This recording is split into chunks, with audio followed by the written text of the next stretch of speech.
Il governo verso la stretta finale per la fase 2, le imprese che potranno riaprire, con quali criteri, le nuove norme per l'attività fisica, via libera ai bagni per chi abita al mare.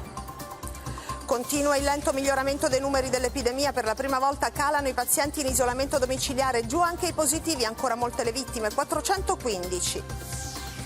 Nella notte diverse scosse di terremoto con epicentro a Pozzuoli, il sisma è stato avvertito anche a Napoli e in altri comuni, molta gente in strada, per fortuna nessun danno. La preghiera del Papa per chi soffre a causa di solitudine e incertezza sul futuro, difficoltà a portare avanti la famiglia per mancanza di soldi e lavoro. Continua il mistero sulla sorte di Kim Jong-un, il treno personale del dittatore nordcoreano avvistato dai satelliti in una località turistica.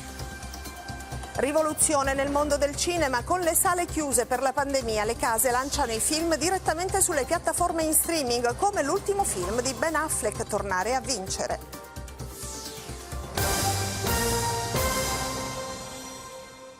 Buongiorno dal TG2, si avvicina la fase 2 e il